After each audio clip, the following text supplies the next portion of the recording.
Good morning, everyone. Our subject for this day is Computer Education 5. This is an introduction for this subject. The main goal or the aim for this subject is for us to become media masters. So before we proceed on discussing what is a media master, so first is we will discuss the different types of media. So there are 4 types of media: the text, image, audio, and video. When we say text, it is a type of media that you can read.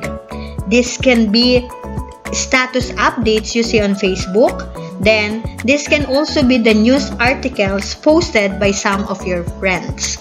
Okay, so the next type of media is image. When we say image, it is a type of media that you can see. Images are photos or illustrations like your profile pictures. They can also be pictures that you can see on movie posters, magazines, or newspaper. And then, the third type of media is the audio. So it is the type of media that you can hear.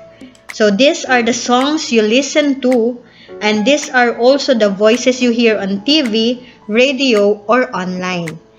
Then, the fourth type of media is video.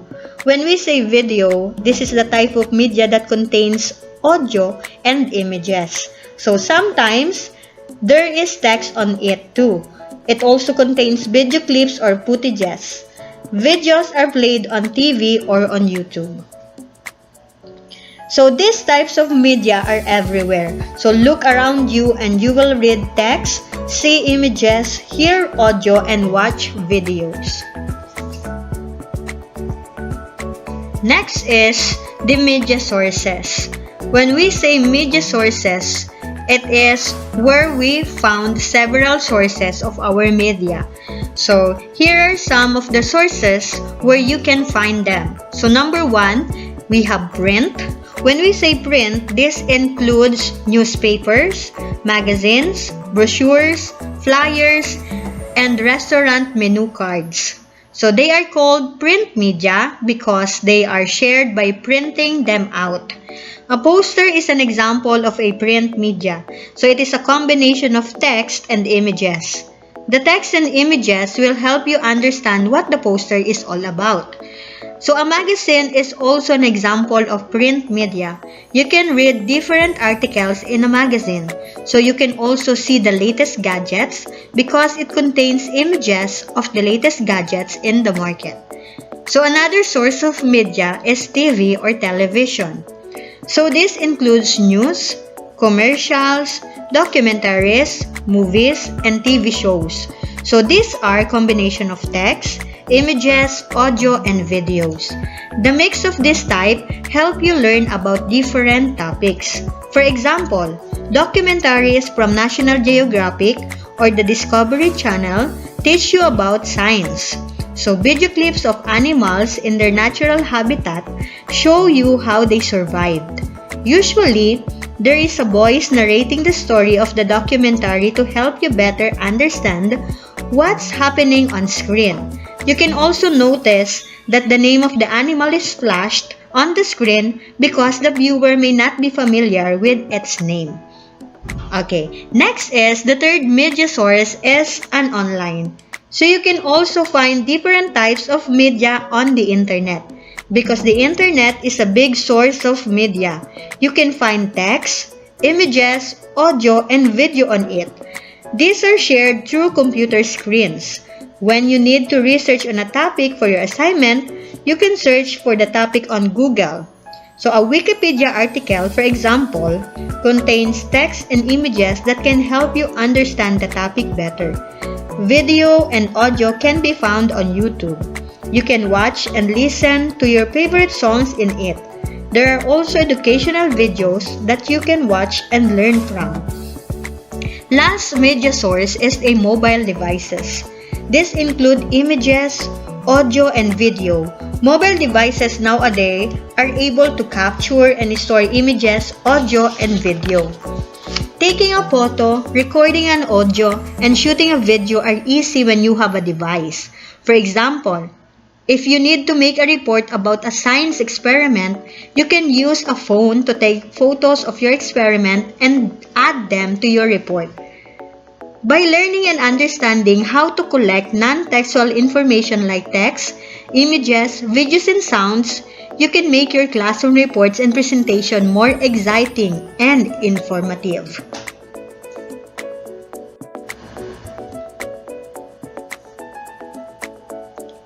In this unit, you will focus on the basics of becoming a true media master. You will find out what the important traits of a media master are and learn about non-textual information such as images, audio, and videos. You will be introduced on how this non-textual information are represented, captured, and stored digitally. So the traits of a true media master. So when we say media master, it is the one who is able to communicate effectively his or her idea using different types of media. So some of the traits of a successful media master are the ability to plan. So the ability to plan is the most important trait of a media master. It is the ability to plan before you can make a good media presentation. It is important that you have a concrete plan on what to present, where to get the materials for your presentation, and how to present it. You also have to make sure that it is something that your audience will appreciate. Then the next one is we have the awareness of the audience. Whether you are planning to make an oral presentation or poster to display in a bulletin board, a brochure to hand out, or a video presentation, the first thing that you must do is to know your topic and your audience. Whenever you make a presentation, always remember that you are making it for your audience and not for yourself. Most of the time, students present what is interesting for themselves and not for their audience. Choosing the appropriate words, images, sounds, or videos for your presentation will help you convey your message better. So the third trait of a successful media master is communication. The message should be clear and easy to understand by the audience. Ask yourself the following questions when you are planning a presentation or making a poster, a sticker, or a video. What will the audience be interested to see or hear? In what form will it be interesting for my audience? Or how long should it be? Once you know what the clear message should be, it would be easier for you to create a good project. The first lesson for this quarter is planning the presentation. The first one is planning for a slide presentation. As you start planning your presentation, think about the general purpose of your presentation. Clarify what the presentation is for and what information you want to share with your audience. Once you have decided on the type of presentation to make, you can choose a topic that is fit for that type.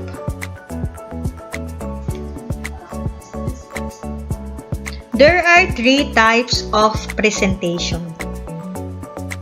So the first one is informative presentation.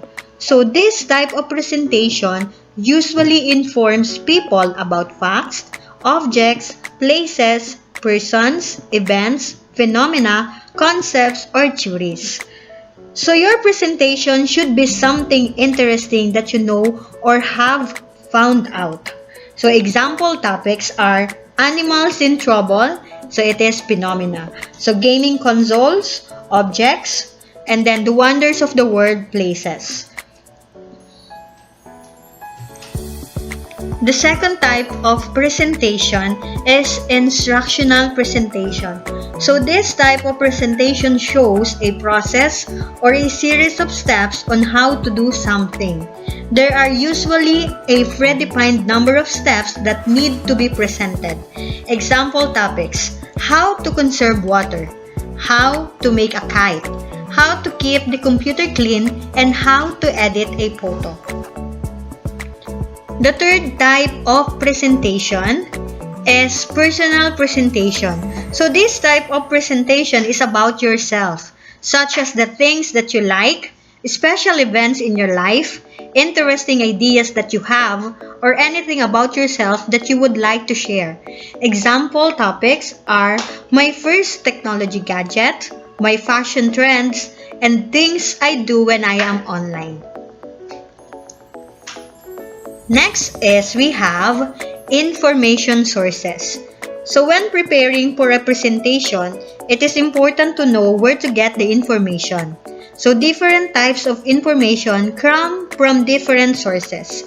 They can be found from books, TV, or the internet. Collecting information is not just simply copying and pasting text from the resources to your presentation. You must read and understand the idea of the source, and you need to present the idea in your own words.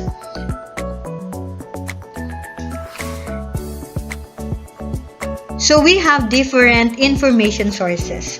So the first one is written media. Examples are from the books, newspapers, magazines, posters, and brochure. The second one is visual media. Examples are the TV shows, YouTube, DVD, and cinema. The third one is we have the audio media. So examples are from the radio, podcast, interviews, and the last is we have the web media like Wikipedia and Google. Next is we proceed to the presentation outline. In the topic outline, you should identify what you want your audience to know. If you intend to inform people about something, identify the key points that you think your audience should learn. If you intend to show people how to do something, identify the steps that make up the process. If you intend to tell people about yourself or about an experience, identify key points that you think your audience will appreciate about you. Formulate an outline which will enable you to convey the key points or information that you would like to share with your audience in a manner that can be easily understood. So the first one is we have the informative presentation. So the topic outline for this type of presentation should show the key points that will be discussed in your presentation. The next presentation outline is the instructional presentation. So the topic outline for this type of presentation should show the sequence of steps that will be discussed in your presentation. So the third presentation outline is a personal presentation. So the topic outline for this type of presentation should show the key points that will be discussed in your presentation. So creating a presentation outline. So unlike everyday conversations, presentation should have a clear structure of the information that will be shared. A topic outline helps you organize your thoughts by writing down what you want to share about your topic. Creating an outline also helps you imagine the flow of your presentation.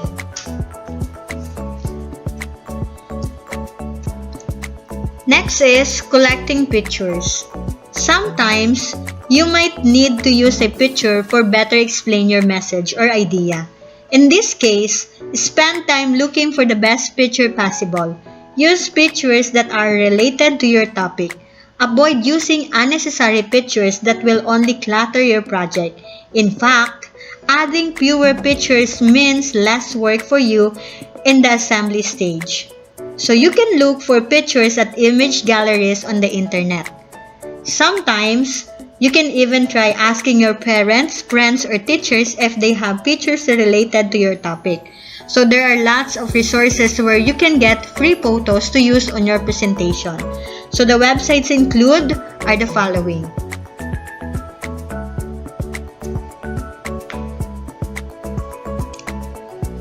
Then, you can also use Google Images, but make sure you turn on the label for non-commercial reuse under usage rights. To search for images that can be used for non-commercial use, Step 1. You need to search for image on Google Images. Step 2. Click on Tools. Step 3. Click on Usage Right. And Step 4. Click on Labeled for non-commercial reuse. Next is creating the storyboard. The storyboard helps you imagine or visualize how your slide presentation will look like even before using any software presentation. So it helps you put your slides together in a well-defined sequence. So the storyboard is a table that shows the sequence of your slides, the text that will appear on each slide, and the file name of the pictures that will be needed on the slide.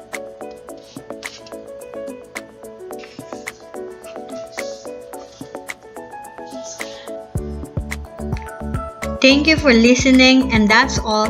Thank you.